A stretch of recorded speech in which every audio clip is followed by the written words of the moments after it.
Sweet. So yeah, as you guys are familiar, we're going to go through some of the news in AI before talking about some of our updates on the Playground and Knowledge Graph side.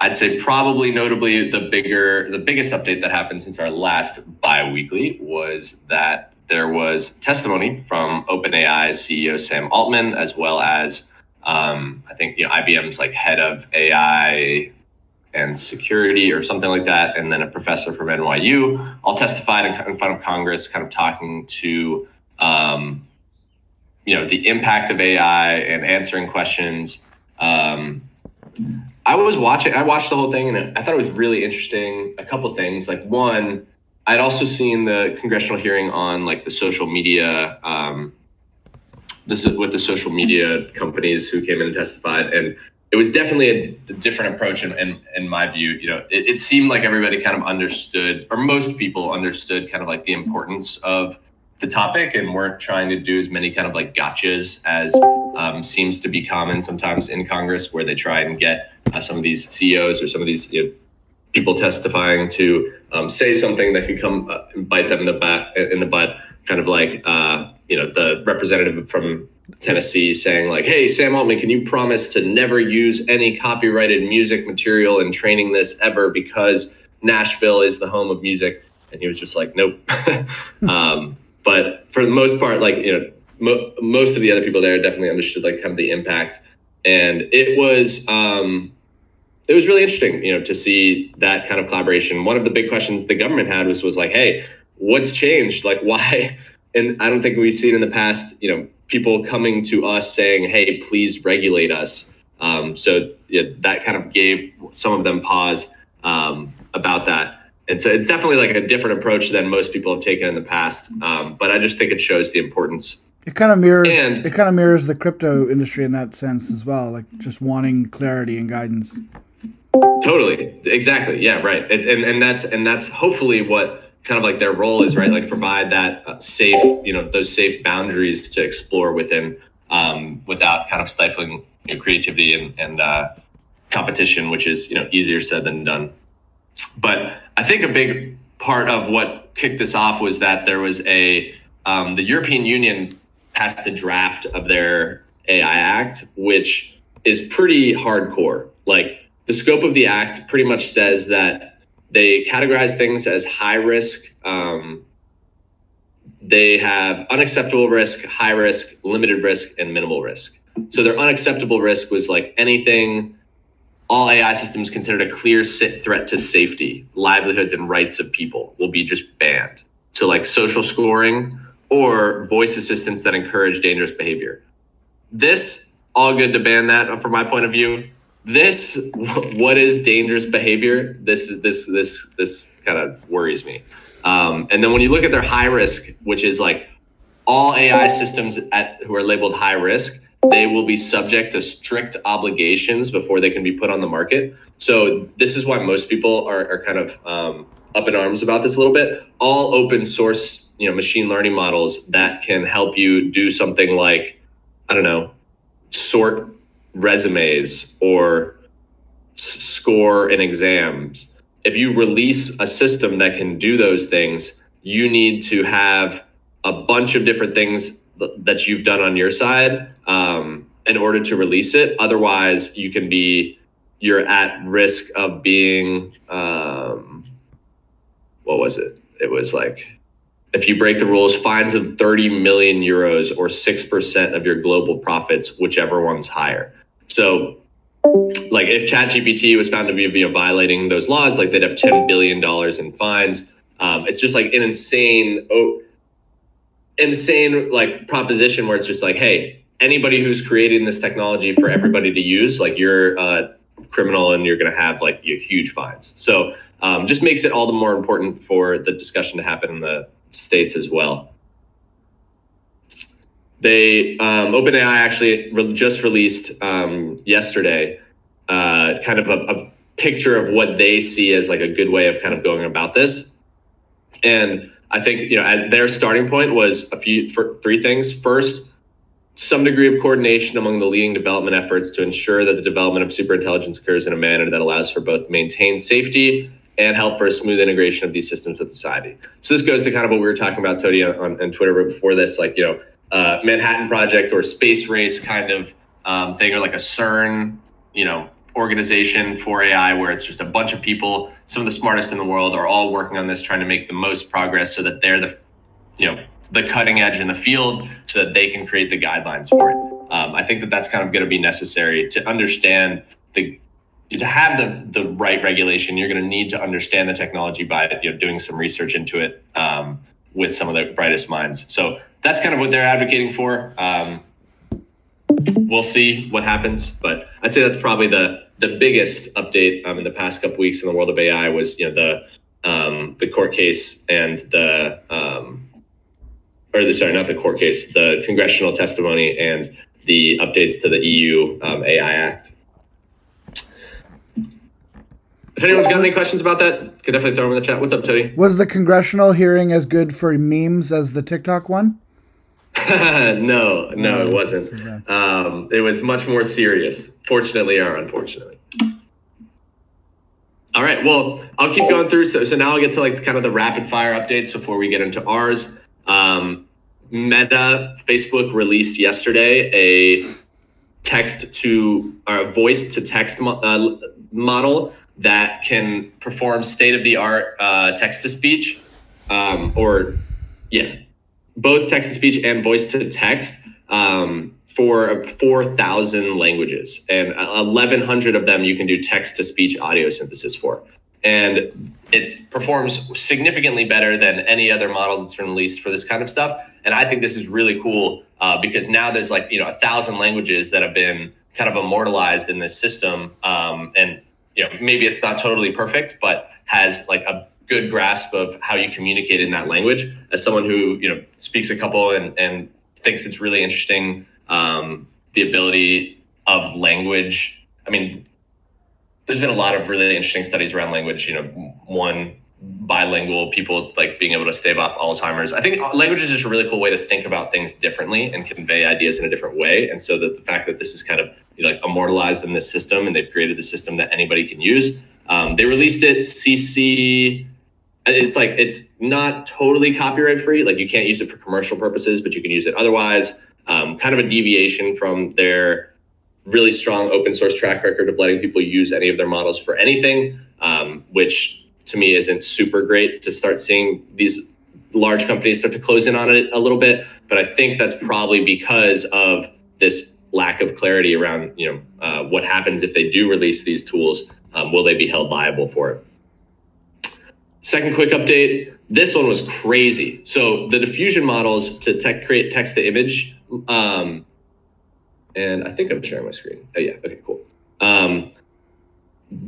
GANs were generative adversarial networks are a machine learning model where you have a generative and an adversarial component to it. So imagine you have somebody who's trying to copy or create fake dollar bills, and you have an FBI agent who's trying to detect them. The person who creates fake dollar bills, the more they do it, the better they get, and the better the fakes the FBI agencies, the better they get at determining them. And because they both get better, they keep pushing each other to get better, and you end up creating something really good. You end up with really good fakes at the end and a system that can detect them. So that's what GANs are, but they are really good with visuals, but people moved away from it for these stable diffusion models. But this is the most recent update to it, where you can drag spots on an image and have it totally change that image. So you can see it just moving, you can make the dog sit, or you can turn its head, and just look how smooth those graphical transitions are.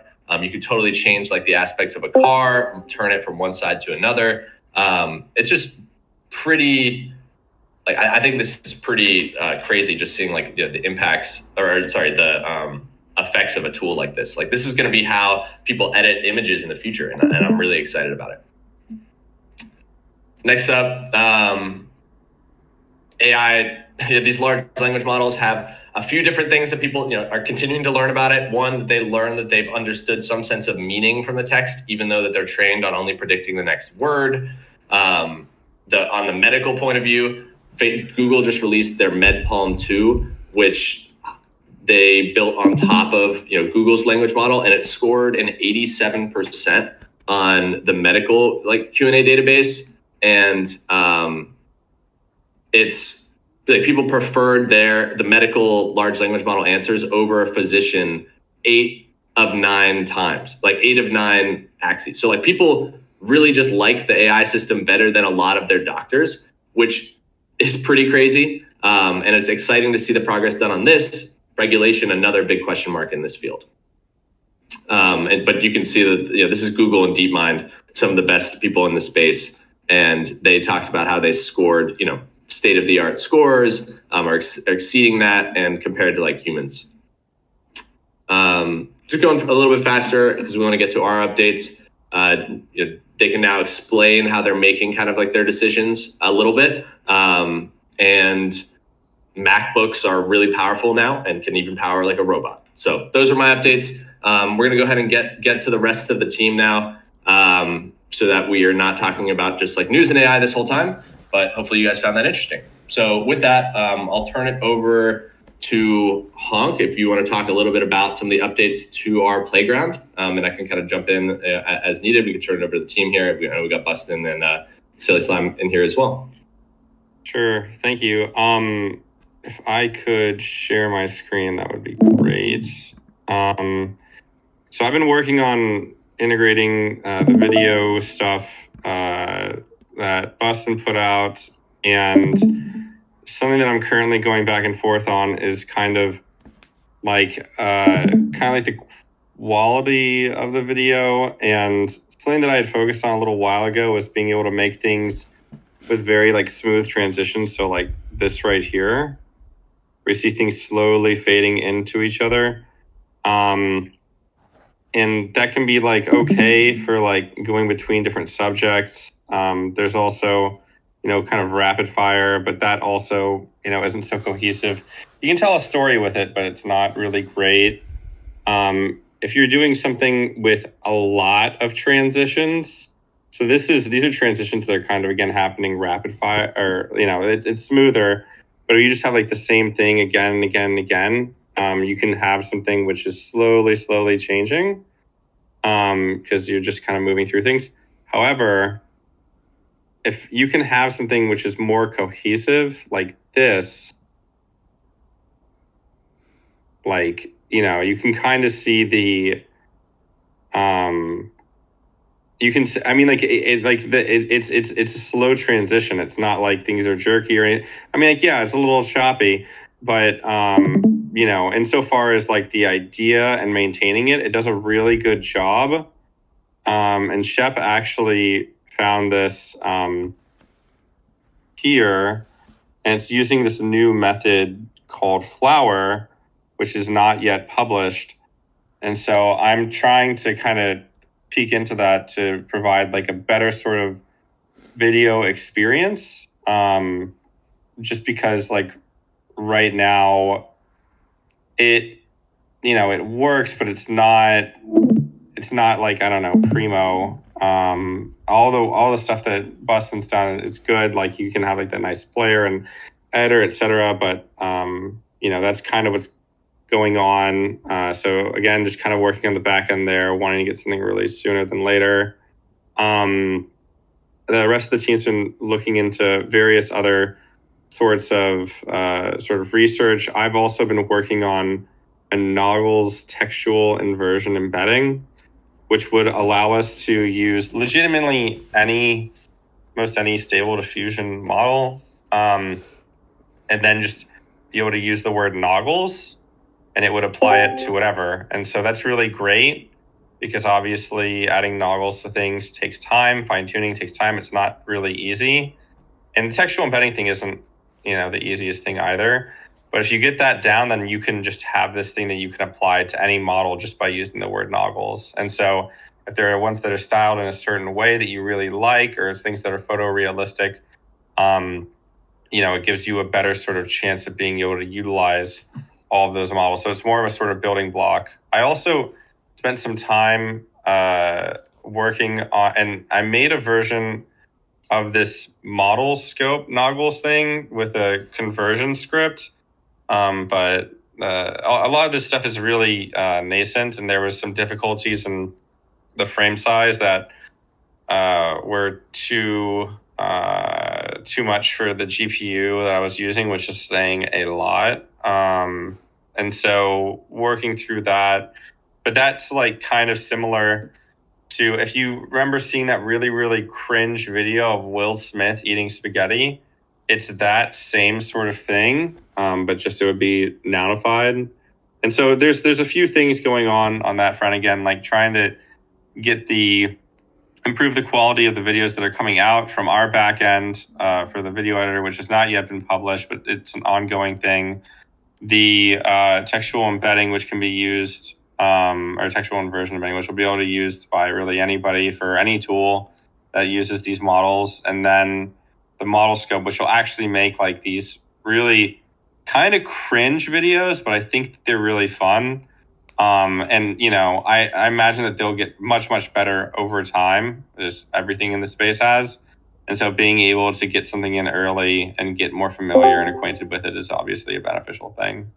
That being said, if Silly Slime or Bustin, if you guys have anything you want to discuss, please feel free to take it away.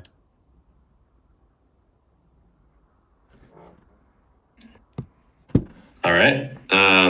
So just for additional context, in terms of like what those models look like, or I sent a couple images of like, or I sent a couple of videos in the chat. They're pretty fun to look at. I guess I can just share them real quick. The videos, they've got like, they definitely have some uncanniness to them. Definitely not totally photorealistic or anything. But I think it's kind of fun to watch them progress. And so like we can make our own kind of, you know, just videos of random topics for, you know, 5 seconds long. And so what's cool is that you're going to be able to mix these kinds of videos with the videos that you guys were used to making with the original tool that transitions from one image to another. You'll be able to include your own like real life video, and all of that will be able to come together kind of in one place where you'll be able to make AI merged with real content and just make something really unique. And it's just like a content studio that will empower a community to create, you know, on brand content, which I think is really cool. In terms of like the models that Hank was talking about, to give you guys a little bit of context on that, there's this website called Civet AI, which has which is one place where you can see all of these different models that people have trained for Stable Diffusion that can do different things. So some are focused on different styles. So you can see like how these are different, a bunch of different styles, realistic versus, you know, kind of stylized in a certain way. Some are specific people, and some are objects, right? So what Hank is talking about is, so like, and there's various types of models. There's, you know, these things called LoRa models, or something called Dream Booth. And these are like, you take a whole model, like you spend a whole long time training a totally new model. Then there's something called textual inversion, which you can see in here if you check the textual inversion type. And these are essentially, you take a model and you hijack it and you teach it something a little bit new. So maybe it's, you want to teach it about a stick, right? Or you want to teach it a certain style, or you want to be able to change the age of people. And you can hijack the model a little bit, and then you can use it for any of them. So that's what Hank's talking about, trying to train something like this that can fit into any other model. It's definitely not perfect, but if we can enable the use of these just in general, which is something that I believe Moo was working, or with Silly Slime, you were working on this, and so maybe you'll have something to show for it in the next meeting. But it'd be so awesome if we can get some of these integrated, because we'd be able to totally like open up the amount of possibilities of like visual styles. A lot of them are negative embeddings, so these are things that you can put in so that it no longer has deformities around hands. So you can see here, this is a negative embedding, so you can put this in your negative prompt, and it will learn how to not do those things. So they give it a bunch of examples of bad hands and bad quality images, and now like trained a model on that. And so now you can just put that in the negative embedding, and it just does the opposite, which is kind of cool.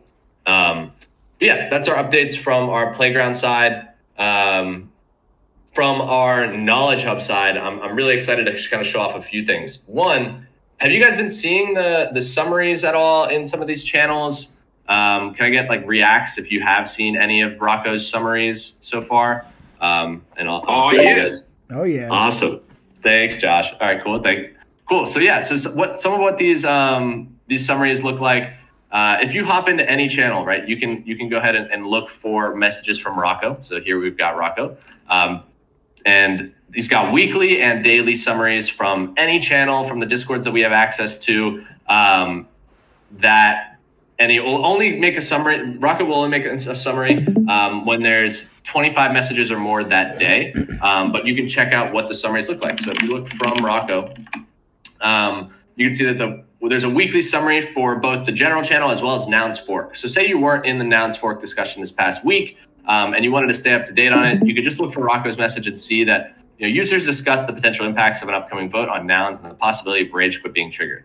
Debate on the pros and cons of buying secondary, importance of an exit strategy for heavily invested users, challenges of long-term planning on onboarding new parties, and openness discussing new strategies to overcome these obstacles. So that's one quick summary from Nouns Fork. There's one for Nouns Noggles Jack Tokyo.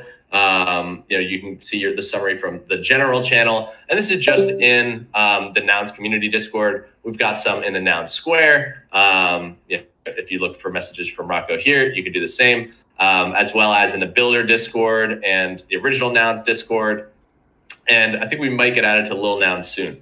Love it. Thanks, Card Note. The summaries are very good. We love that. So that's one feature. The other feature is Rocco can answer questions. I think you guys have seen this before. I showed this a bit last time.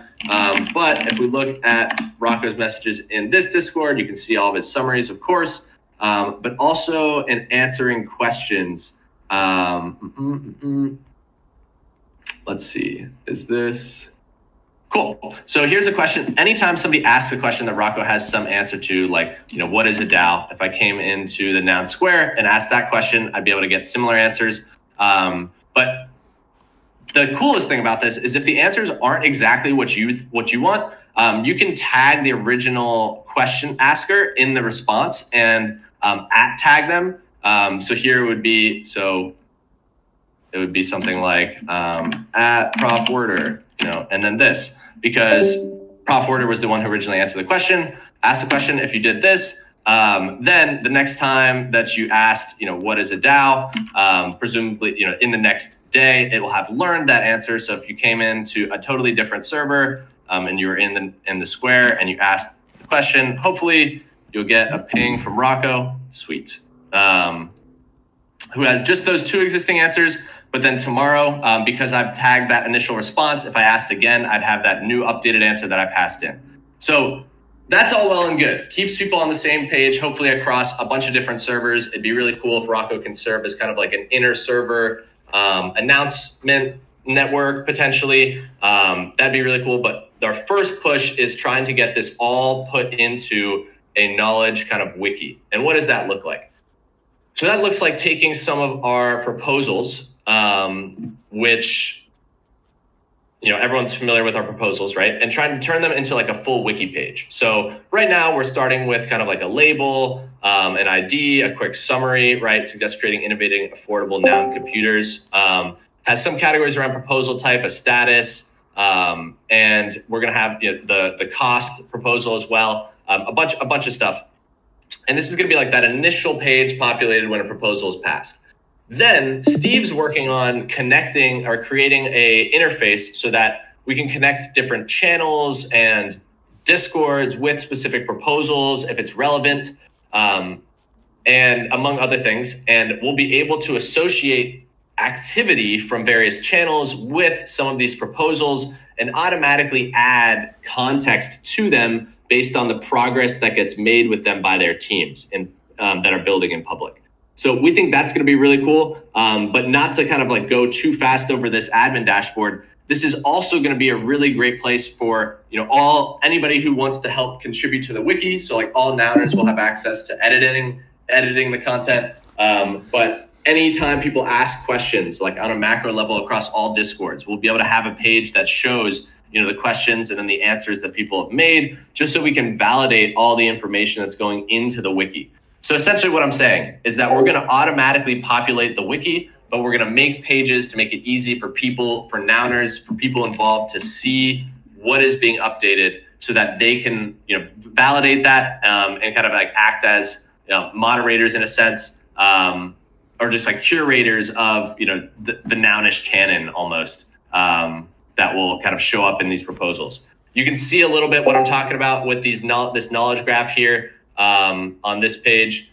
And what's cool about this is you start seeing some of the connections. So like, here's proposal 285 and 295, two totally different proposals. One's talking about taking over Sao Paulo and celebrating the Brazilian community with, an open air NFT exhibition, while another is talking about, I guess so similar, featuring open air NFT exhibition. You can see that there's, a 9-month proposal duration. They're trying to, it's a NFT Brazil proposal, and it's going to be located in Sao Paulo. So you can see kind of like that connection there. There's other ones as well. Just looking at, like, you can click into here to see all of the active proposals. So this is connecting all the active proposals. Obviously, and this is executed, like, you're not going to navigate this graph in particular. You're going to be using a wiki to do that. And that's where all of these connections are going to link in. But this is just to kind of give you guys an idea of what we're working on and how it's going to all connect. Steve not feeling too great today, so unfortunately I had to cover it for him. But he's been working hard with the team on pushing this. So just wanted to make sure that we cover their progress. Cool. All right. A lot of me talking. Hopefully you guys aren't bored of that. Now, tried to make this meeting a little bit quicker. I know we got a little bit smaller of a crew. But yeah, hopefully this all was useful. I'm really excited about the direction we're going. We're almost done with our 4th month here, and then we've got our back third of the proposal to really turn these into things that are nice and polished. And then we got to figure out what to do next with them. And I think that's going to be probably a broader conversation, seeing, where we think we could be most effective. But, I think we've made a lot of progress to date. I'm really excited about what the team's done, and I'm excited to see where it goes. Anyone have any questions or anything like that?